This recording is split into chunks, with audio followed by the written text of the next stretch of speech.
A wonderful and pleasant good morning to you, wherever you are, the listeners of Classic 105.5 and 105.9 on the FM band. I want to say a special good morning also to our viewers on GBN's Channel 7 and Channel 11, Channel 20 if you are in cable, or if you're following us via the World Wide Web at www.gbn.gd, via our Facebook page or our YouTube channel. Welcome to today's edition of To The Point for today, the 18th day of the month of October. I'm Joseph Cadore, and indeed it's a pleasure being here with you on a wonderful, a glorious Monday morning. My guest this morning, representing the Grenada Union of Teachers, is their president, Mr. Jude Bartholomew. Good morning to you, sir, and welcome to the program. Yes, good morning. A pleasant good morning to you, sir. It's wonderful. It's a pleasure to be with you, and also to welcome the persons who are viewing online, or teachers in via the various mediums. How was the weekend?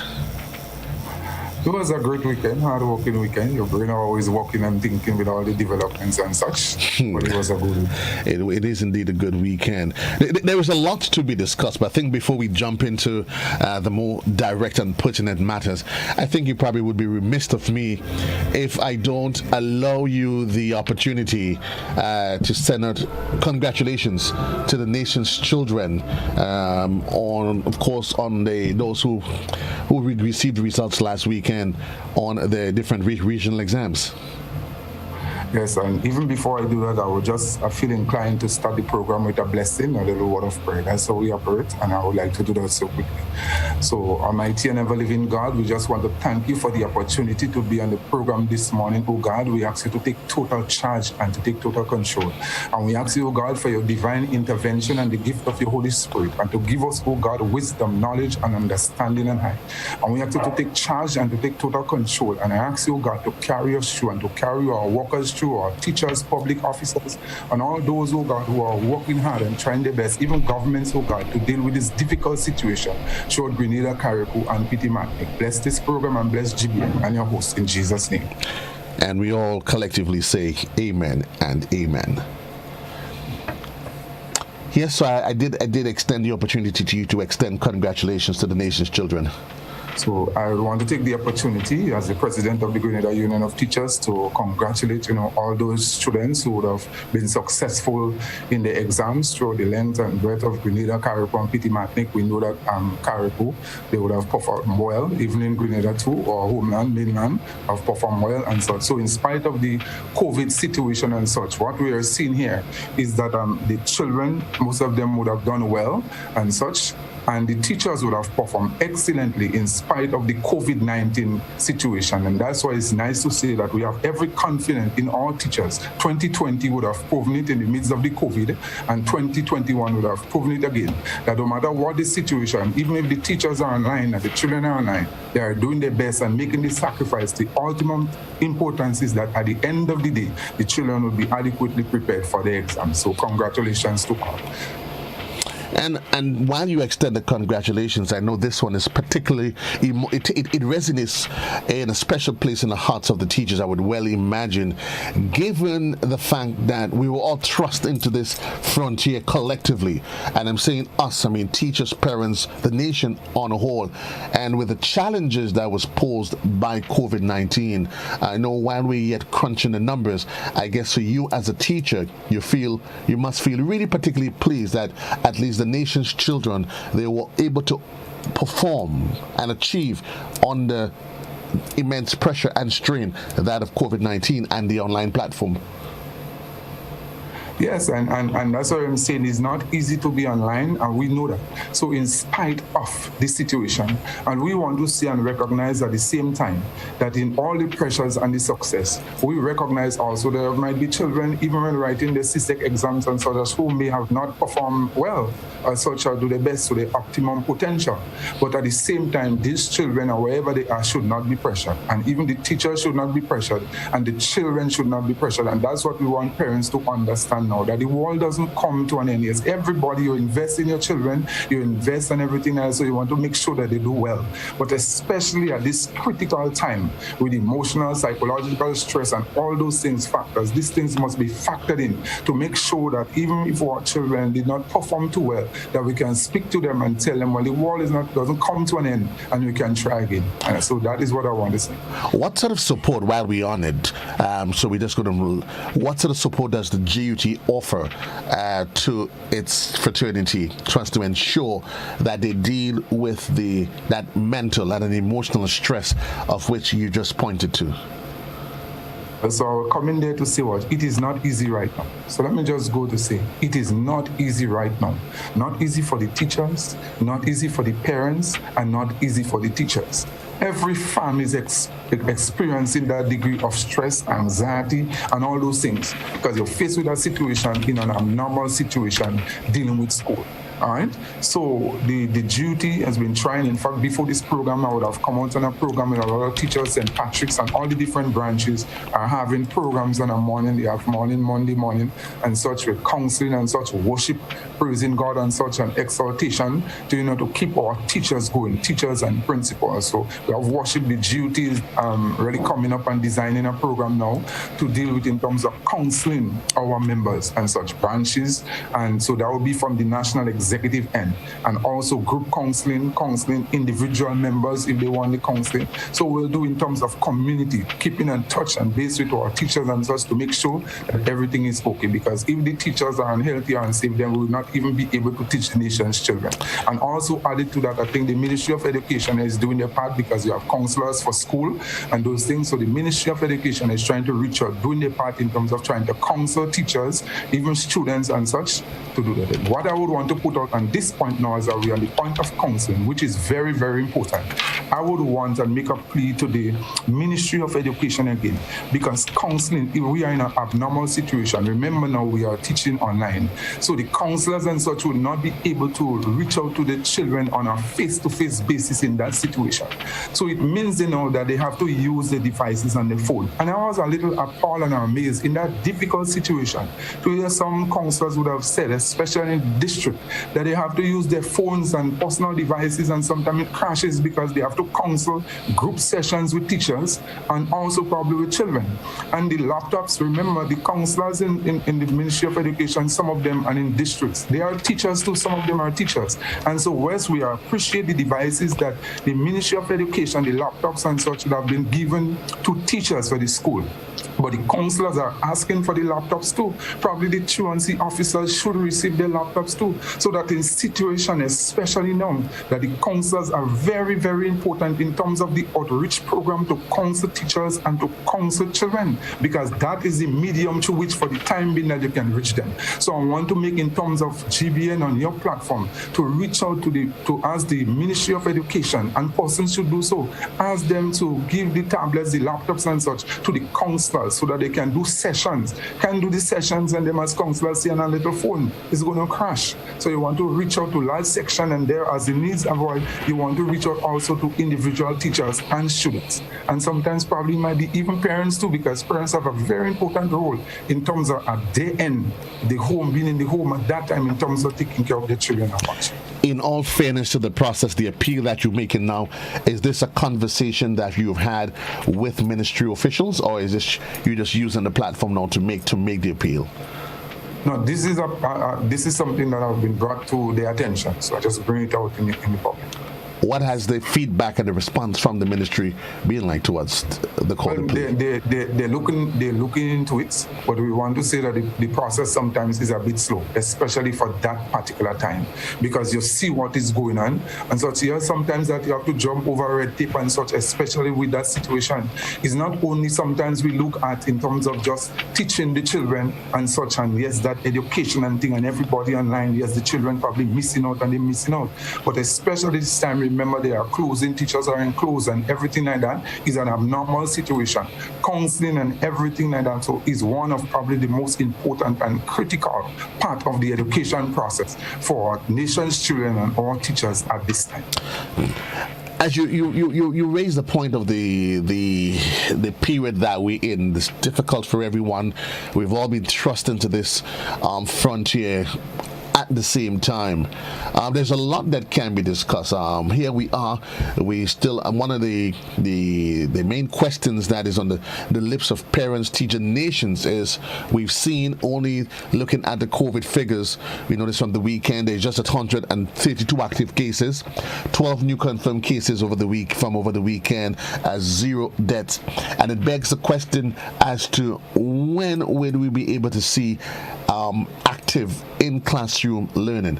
I know, of course, you take your directives from the ministry, but as a union, is that something you've given considerable thought to as to how we now transition or retransition in that context from the online learning, as it is predominantly online learning, to a new dispensation that would incorporate face-to-face and online learning?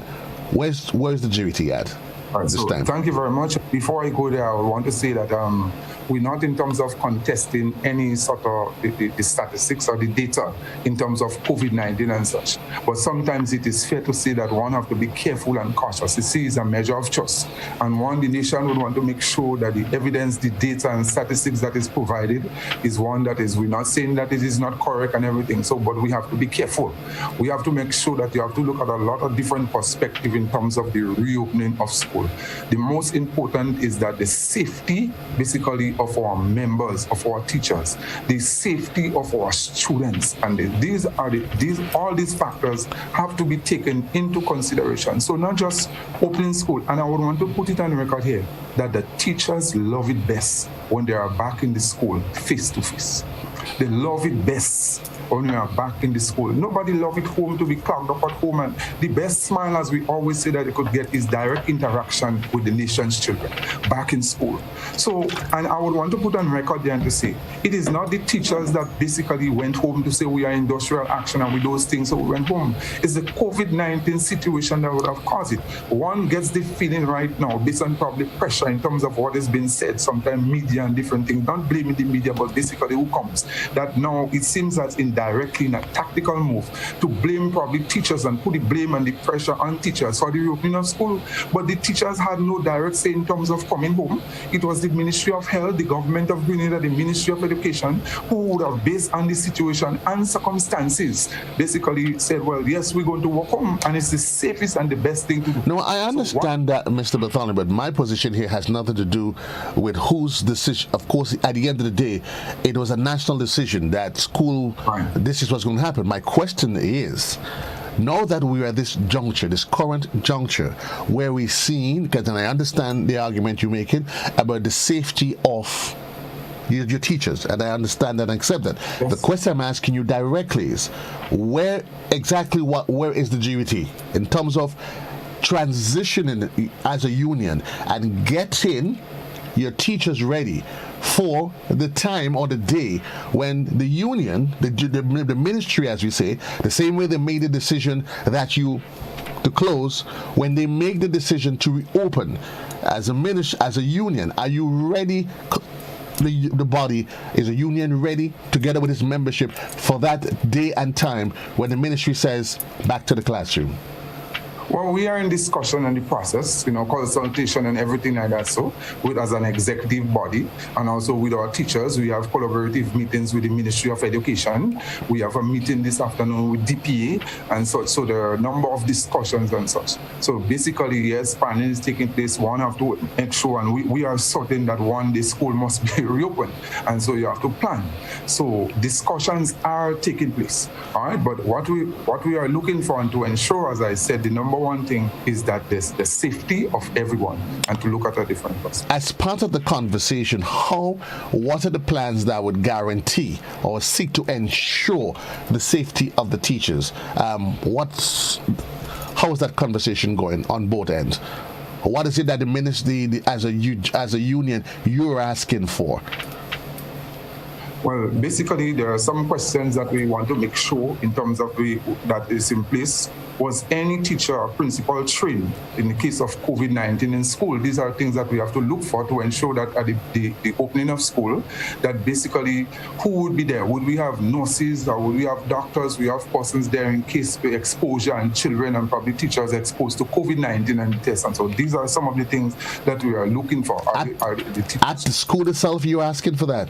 Well, yes, probably at the school or close by, probably medical stations or whatever. So we have to make sure, especially in the midst of the COVID-19 and such with this Delta variant, because you have to be careful with that. But isn't there standard protocol in place, not just for schools, but nationally, that, and I think it has always been a position in schools, that if a child attends school with certain symptoms, there's a strict protocol that guides that. Why then you see the need for something separate and apart? There is a protocol probably that guides that at some of the times where they call the parents as such, and parents are involved, notified and such, and the health, doctors or probably nurses and such will take it from there.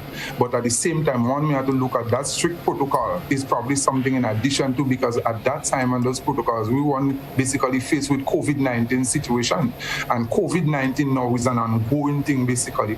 And if you have situations where probably a lot of children will come down with COVID-19, our teachers or what the case may be, what do you do? So these are some of the things that we want to make straight. And I'm glad you bring up that, because there is another question there in the terms of we were asked, is there a national protocols for school?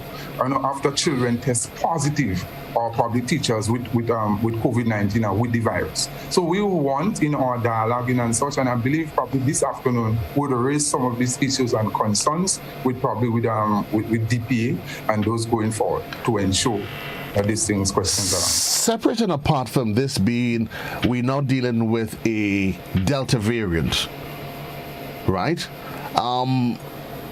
How many of these issues that being brought to the fore are new issues? Because I know there was a protocol in place for last school term, that sought to address what in my mind was some of the concerns that as it relates specifically to the safety of the teachers.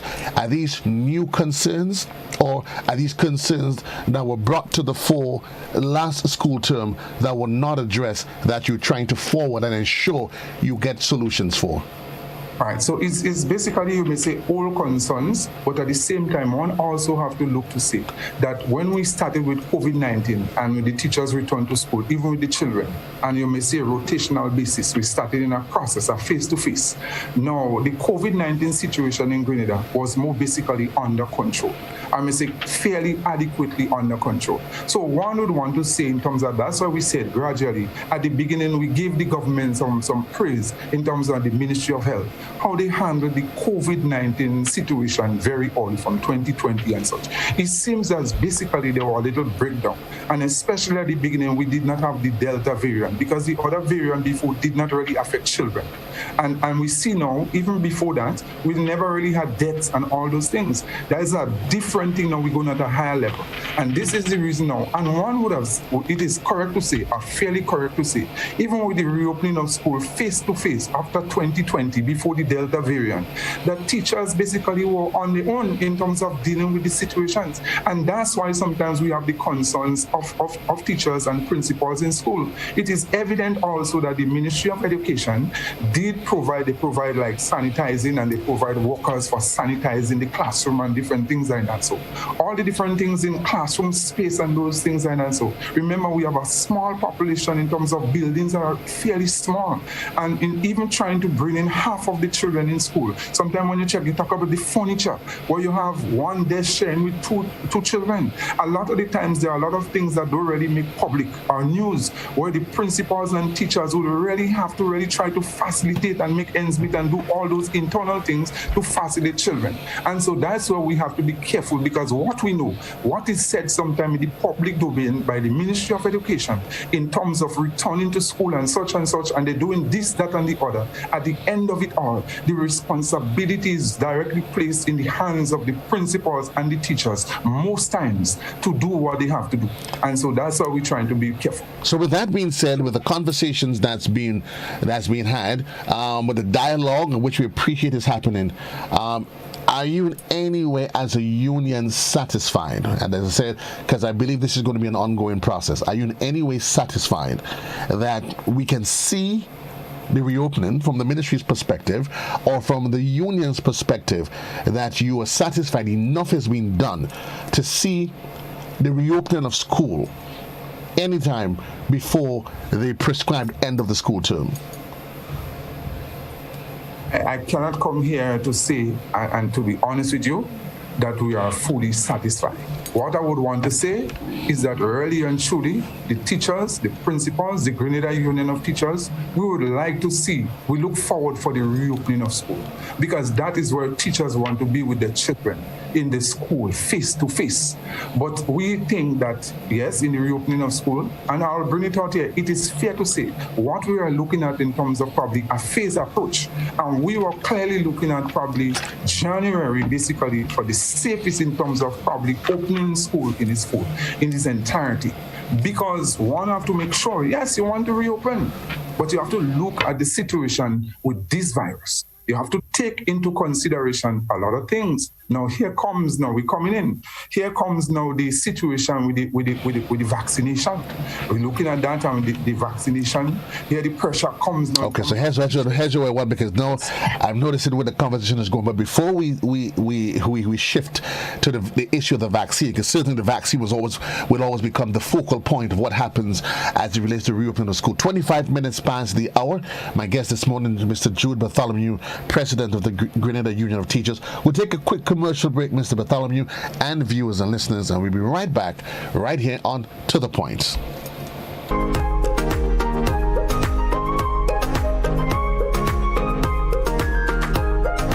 Let's get tough on breeder larceny. It will destroy our economy. Larceny threatens our food security. Can hurt us locally, hurt us globally. To all the buyers, ask for license from all produce sellers. To all the people, 300 for police for them thieving fellas. To all the farmers, please don't steal produce from your brother. Then you sell it to traffickers, hotels and street vendors. Nah, man. Let's do all we can to stop breeder larceny. New vigilance, new laws, and a tough judiciary. Stop Grenada's organized business crime. It's time. To report breeder larceny, call 300. GB gone past the hour. Good morning and welcome to my guest this morning. For those of you that is just joining us, Mr. Bartholomew, there's a lot being discussed. You've just to summarize where the conversation has taken us to. Basically, you're in dialogue with the Ministry of Education as it relates to the reopening of school. The GET is quite satisfied that yes, there is a need to return to school. However, there are some specific terms and conditions and parameters you would like to see be put in place, and are you stating that as it is now, the GET cannot say in any way, form, and fashion unequivocally that you can see school reopening anytime before the prescribed end of the school term, and that is your position? This is fairly correct. Okay. The reopening of school, it has been a conversation, not just here at home, across the region. There's a question only recently we've had the lockdown, and we saw the government making allowances for the reopening of businesses, hair salons, barber shops, different entities. One of the caveats to it, though, while the government, the Prime Minister, has quite openly hinted that they're not going to make the vaccine mandatory, there continues to be questions, and I'm not sure if that is how much of a concern is that for the GET, that while the government is saying they would not make the vaccine mandatory, some are saying it is almost a case whereby while they have not given it a written document that says do this, but however, persons, teachers, individuals, stakeholders, different sectors are being slowly manipulated into ensuring that they take the vaccine. Mr. President, what would be the GET's position if tomorrow the announcement is made that school has to reopen, and one of the caveat is that all teachers must be vaccinated as a prerequisite to the return into the classroom. Is that what would be the GUT's position on that? Well, that is a hypothetical there, and I wouldn't want to jump the gun there as such as an executive body. Yes. Hypothetical, yes, but I'm certain in the back of your mind, it is something that has played out, and I know it's playing out in the minds of teachers. If the government decides to take the position that teachers, whether it's in January or in the middle of November, that in order to return to the classroom, you must be vaccinated. Hypothetical, yes, no. But it's certainly a scenario we can see playing out as we've seen in other parts of the region. So it means that, as I would always say, that the GUT will discuss these matters internally. And we don't want to and I wouldn't want to come out here just in the public and say that the GUT will do this and do that. However, if you give me the opportunity, I would like to just, in a nutshell, in a synopsis, go back to in terms of GUT official COVID-19 statement release dated 28 August 2021. In a nutshell, we recognize that COVID-19 can be a deadly virus, that it can cause disruption to the education and economy of Grenada. In this document, the GUT affirms that its most sacred responsibility is that of safety and protection of its members. In the said document, we encourage teachers to educate themselves about the COVID-19 vaccine and to follow the Ministry of Health COVID-19 protocols, and that vaccination is a matter of choice, that teachers own free will. Let me just go forward. We made it clear that we are not against vaccination, but it must be a matter of choice. It may be a matter of choice.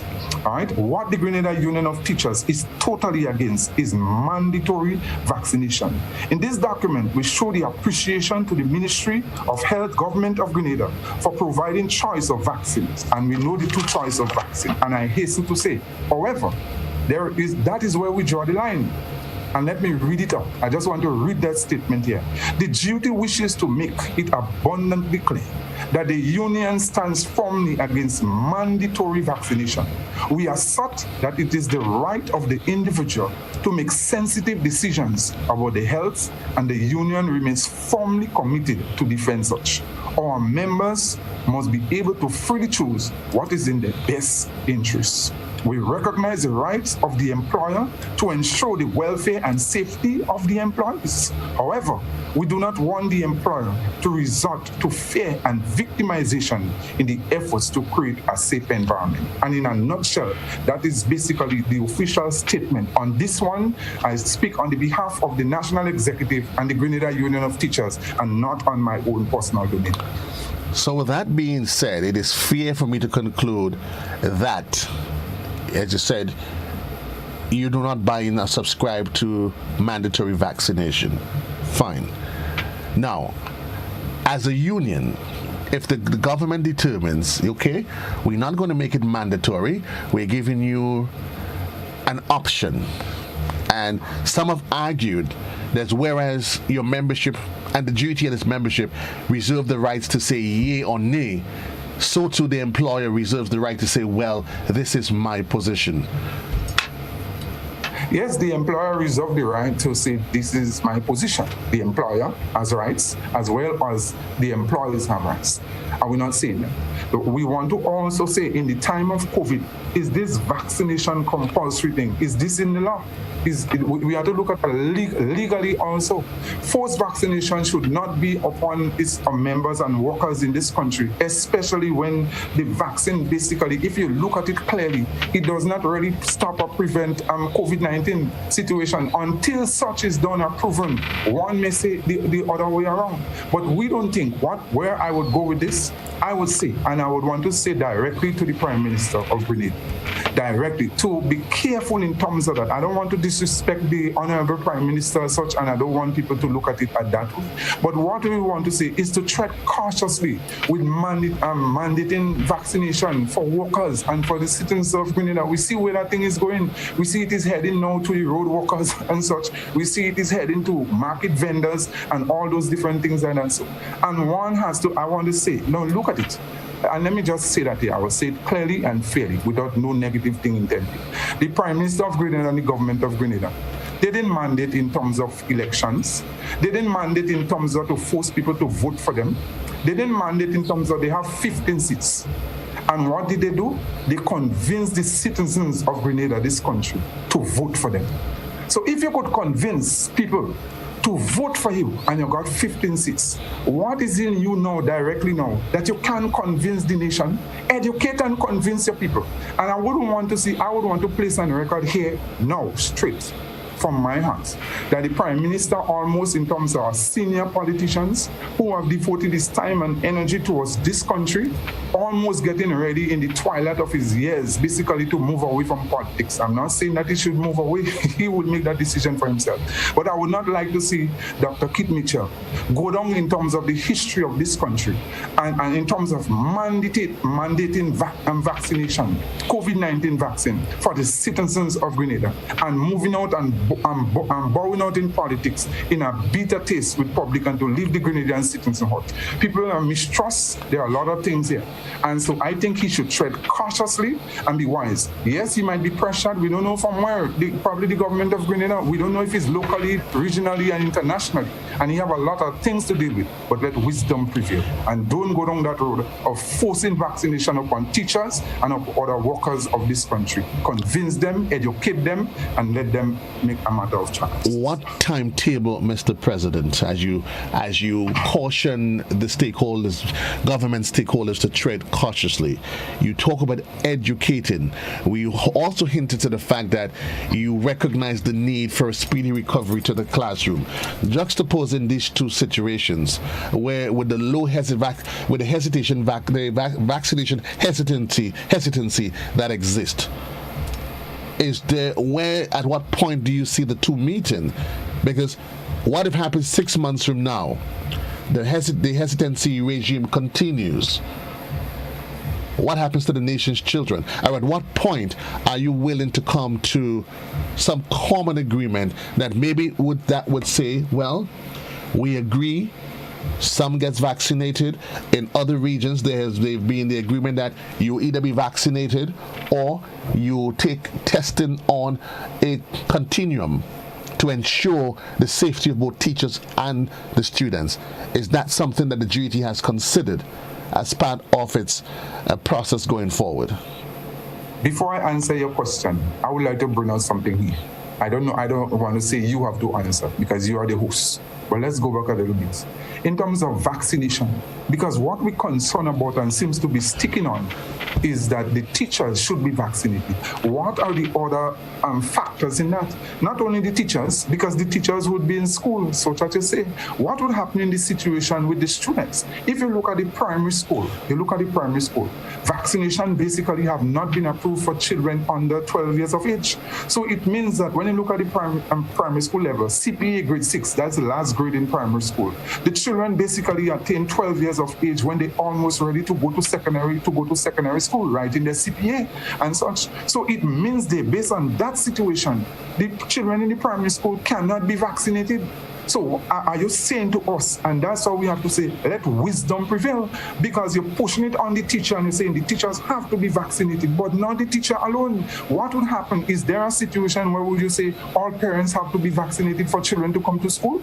Because yes, the teachers can be vaccinated, and remember, vaccinated or not, you can still spread COVID. What is the situation with the children? Would you come and say now that the bus and the bus drivers should be vaccinated in terms of a school? The children travel and the same buses with everybody.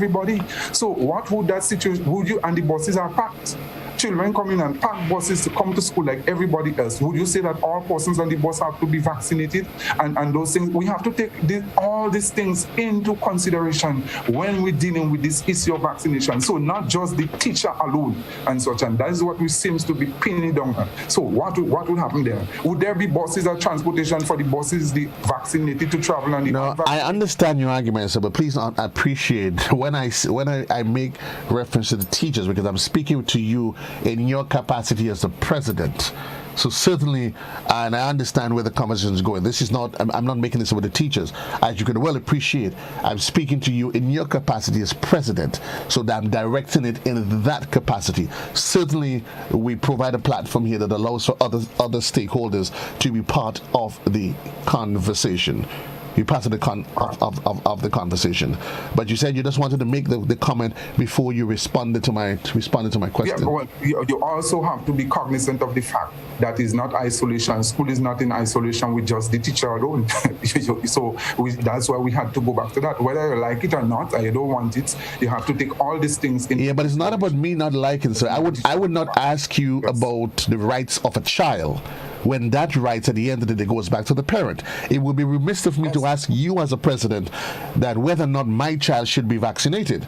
So that would not be a position for you to take, so as you can well understand. So I would not direct that question to you. Right, and I did say before on another program, I would not go down that way of answering in terms of such questions for children in terms of vaccination. That would be the right of the parents. But I'm only comparing and going in that direction to show you in terms of answering the question for the teachers, that because you're dealing with school, and school is not a place where just the teachers alone are coming to school, but it's both teachers and the students. And it's on the basis of that I answer the question as such. I began to answer what will happen in that situation when you're just trying to push vaccination on the teachers only. Have the government take into consideration other factors? What is the best compromise do you see, sir?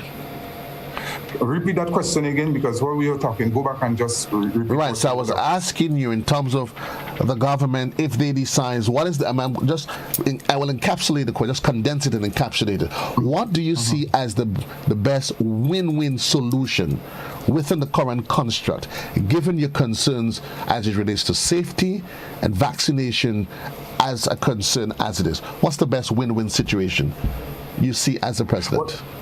I would say for sure, number one is that they one have to ensure that the COVID-19 protocols are followed. The COVID-19 basically protocols were very, very successful when teachers went back to school.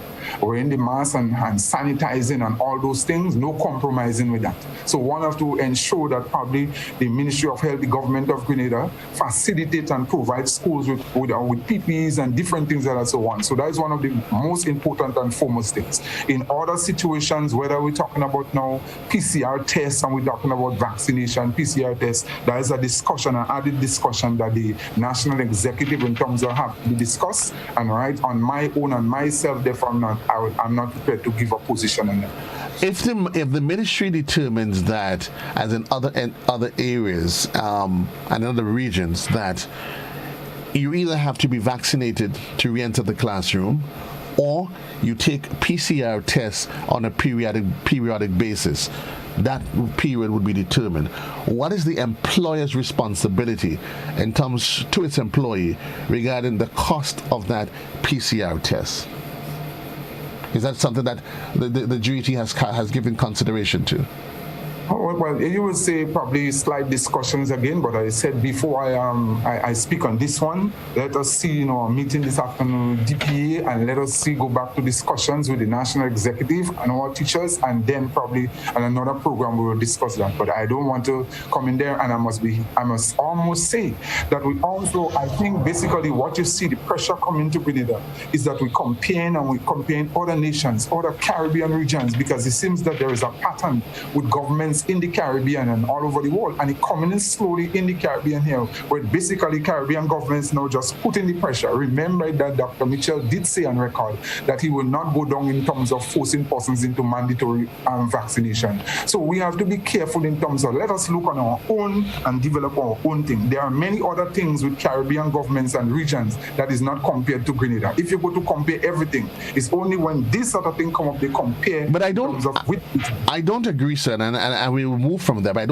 I don't agree, because for years when it comes to salaries and severance pay, you always hear the arguments being made that this happens in the other regions, and the other regions are used as a template upon which unions make their position. So I don't think it's fair to say that this is the comparison is only being brought to the fore because of COVID. But we are going to leave that there, though. No, because no. You make a statement now, and you can't just force me just to leave it there.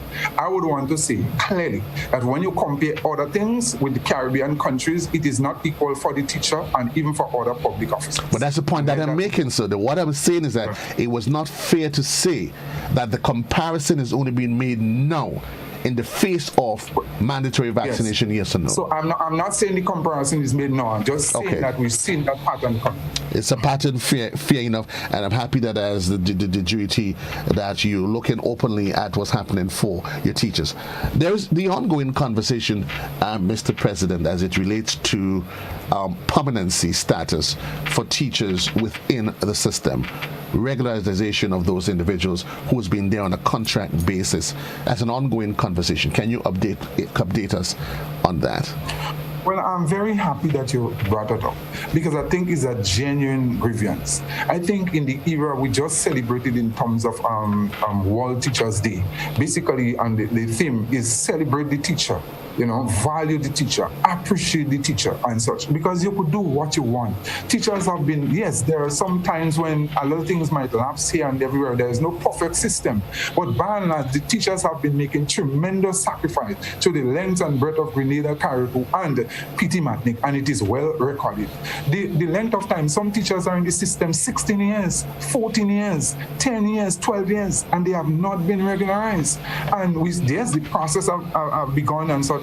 But here now we are seeing that it is begun to slow down again here, there, and everywhere. It's like games have been played in terms of with the teachers, and that is the level of frustration. And while you're saying that about the teachers, because I don't just like to speak for the teachers fairly, I feel I like to speak also, just take the opportunity to speak for other workers. There are a lot of workers in the public sector, basically, that are going through the same thing. That's the same thing that have been happening or something similar with nurses and even doctors. You're talking about now, talking about value, during COVID-19, that the government of Grenada and sometimes even its people and citizens would have seen the real true importance of nurses and doctors, and would have seen the real true importance of the teacher in the midst of COVID. And what we are saying, look at the sacrifice of the nurses and the doctors. They are the ones who have to take the risk for healthcare. The COVID coming down and everything that the government is boasted about, who really put it together is basically the nurses and the doctors at the general hospital. And for too long, we see nurses here. It's like this government, NNP government, dismantling, may say, the whole nursing system in Grenada. Okay, hold on. Just hold a thought there for me. I just want to engage a caller that is on the lines, because I don't want us to lose them. Good morning, caller. You're live. Good morning. Just a brief thing. I do not want to. I've been trying to get in contact with Mr. Bartholomew for quite a while. In every conversation I hear him in, he consistently use would have, meaning that he was done. I have vested interest in as an educator, that I don't like to hear that coming from an educator. You would have done something, clearly means you would not have done it. Another thing he added this morning, but I not only tell me say, PPEs, personal protective equipment. There is no S in equipment. So these two things I want to briefly point out to Mr. Bartholomew. Thank you. Thank you very much, sir. Yes, sir. Go ahead, please. Yes, you almost break my trend of thoughts. But I'm just going, yes, we'll come back to deal with the teacher.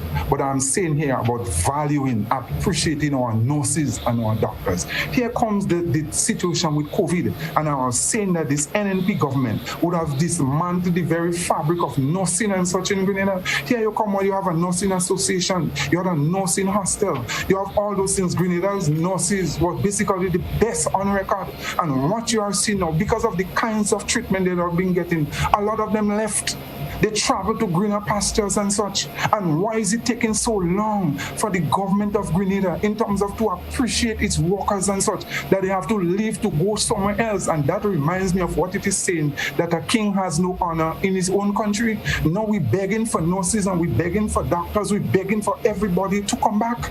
That should have never happened. And so what I would want to say, yes, it happened already. Let's value our nurses, our teachers, our doctors, our police officers, and public workers, and to show appreciation to them so that they would want to remain in Grenada to make the sacrifice where they love best. And the best way the government could do that is to regularize the nurses and the doctors and the teachers and the police officers, and to treat them with the respect that they deserve, and to give them the pension, the 1958 pension, which is another matter that we must talk about before this program comes to an end. We go live we have a caller online.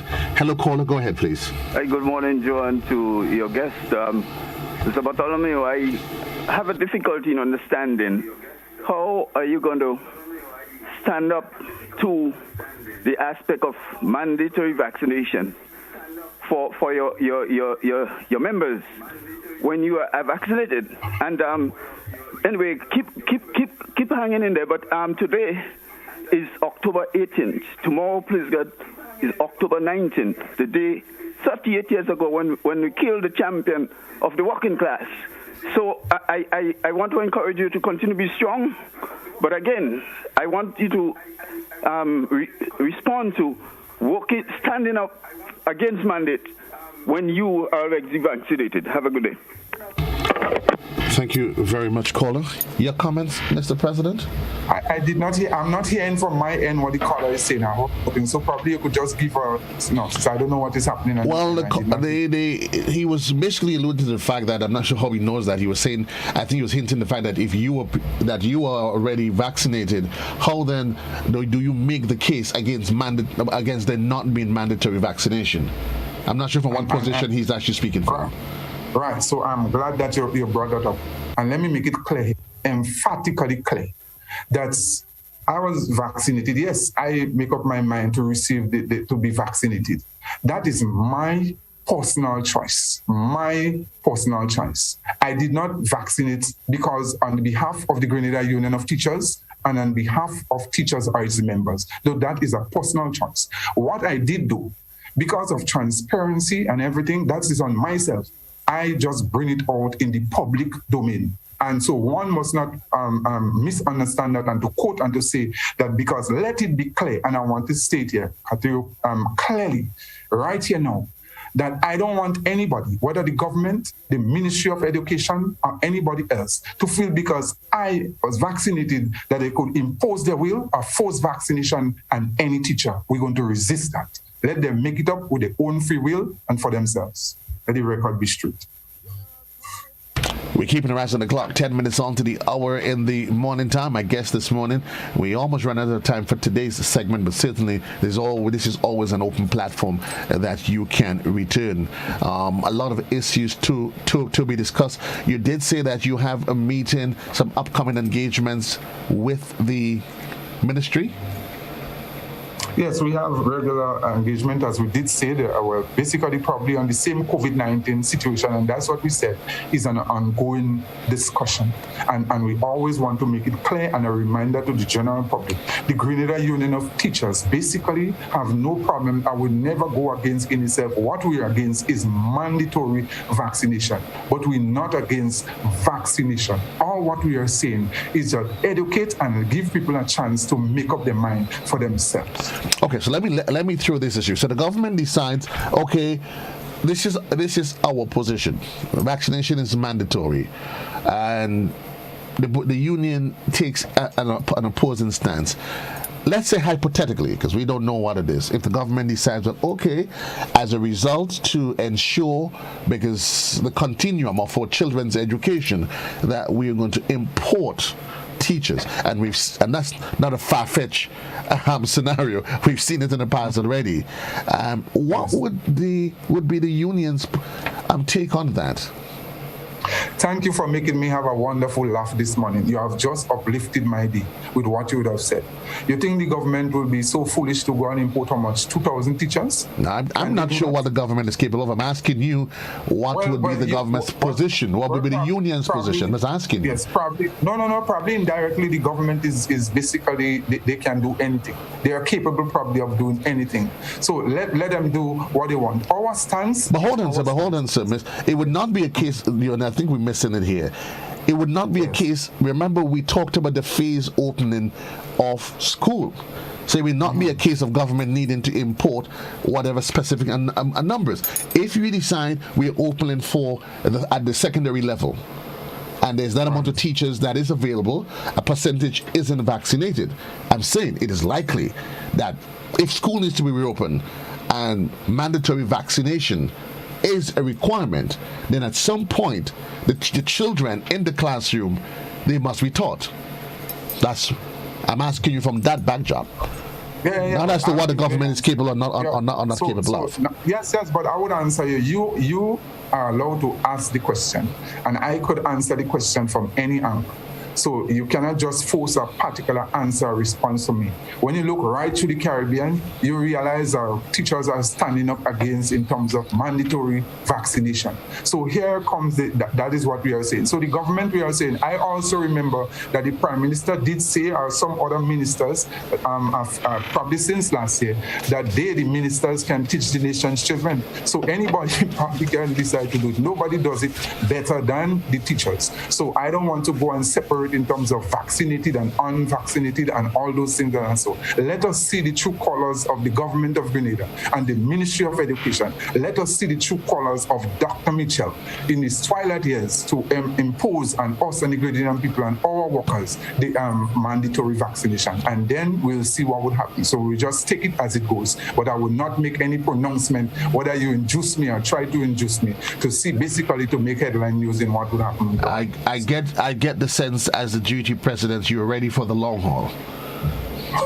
That it is good that you're guessing. We just like to keep you guessing and just we will strategize. No, well, it's not a matter of me guessing. I mean, historically, we've seen the GET's position on a lot of things. Your quest for your 4% and other matters, and the GET has always made it that once it gets a mandate from its members, that it remains resolved and committed to that. So it's in that context I'm saying that you're committed to this at the end of the day, to take this in the long haul. And thank you so very much for saying that. Let us remind the nation that this Grenada Union of Teachers is embedded in the Constitution of Grenada. And I don't think it was put there for a joke. So the Grenada Union of Teachers have always led the way in the struggles in Grenada. And it is basically recorded. And I just want to say to our teachers that basically they be not or should be afraid or such in terms of with this threat that is hanging over them with vaccination. And I always also want to say to our public officers and such, it means that we have to strategize not only the Grenada Union of Teachers, but all workers and all members of the other unions. It means that we have to come together, we have to plan, we have to strategize, because what we see going on basically is an infringement of workers' rights and such in terms of this mandatory vaccination and our citizens. And the Grenada Union of Teachers historically have always stood basically on the side of workers. I have a caller on the line. Good morning, caller, you're live. Good morning, good morning, good morning. Yes, go ahead, please. I'm just trying to I'm just trying to mute and the phone. I salute the president of the Grenada Union of Teachers. I can't envy your position, and you're speaking out of your heart. However, the situation of what I discover, shadow boxing, gerrymandering. What I would advise is reconciliation. Because if everybody want to stand up for their point, it's still more confusion. But I think you all had an excellent program this morning. And we're hearing, and I think even the host himself has made some, what I might call important intrusions to keep the discussion going. And however, I have one challenge for you as Mr. Bartholomew. Teachers, I'm happy to hear that you're already getting the 4%.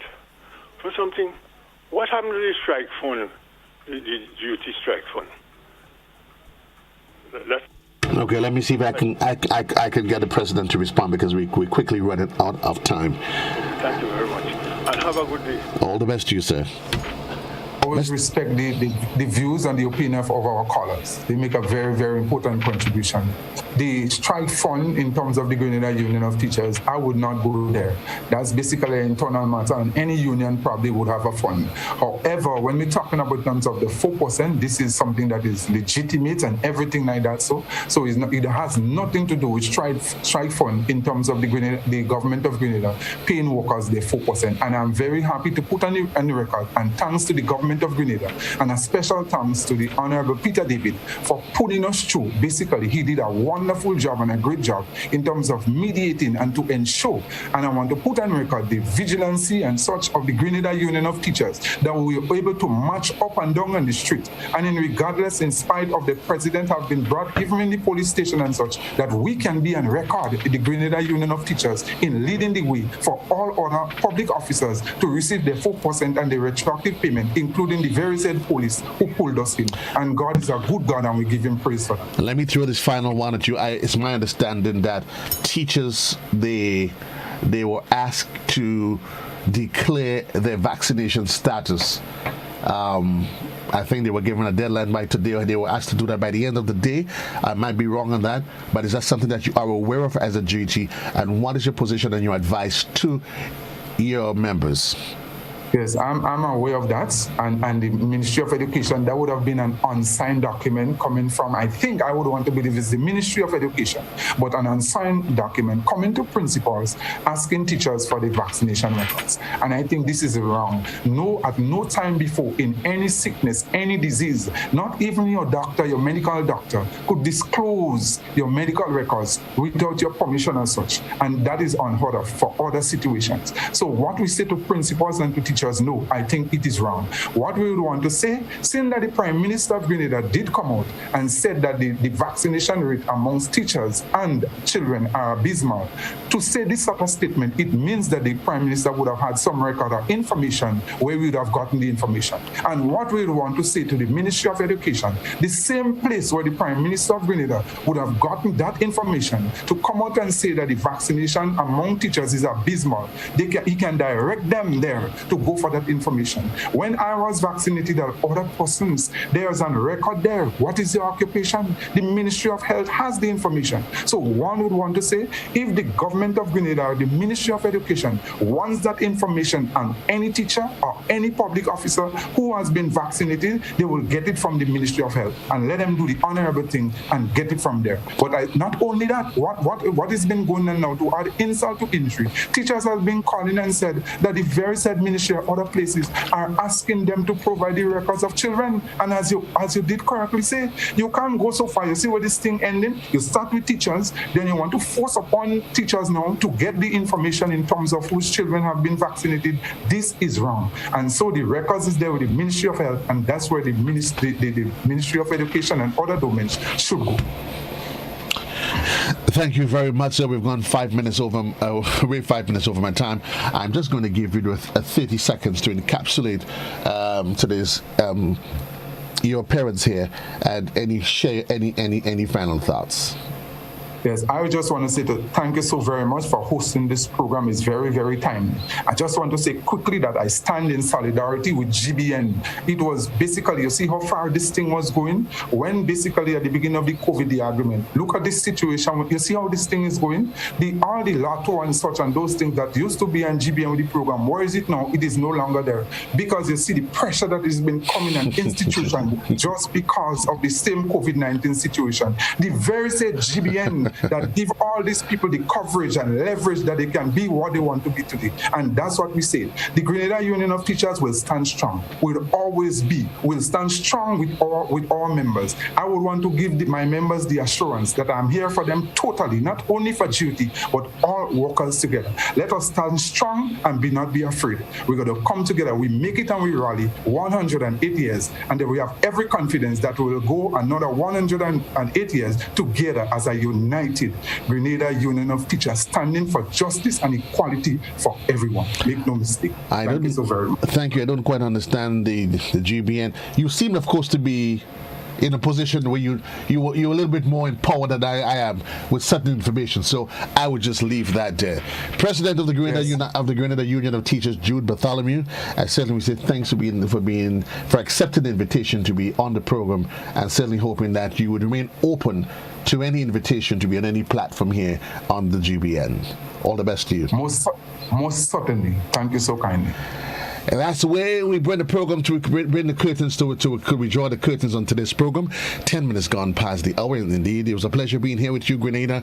Well, this is where it's time to say goodbye because all good things must come to an end. And certainly it was a pleasure being here with you from 6 this morning. Until then, Grenada, so long everybody, peace and love. Reminding you, COVID protocol should remain in full effect. Wearing of the mask, sanitization, and certainly continue to do whatever you can to be safe. So long everybody. JC loves you. I am out of here.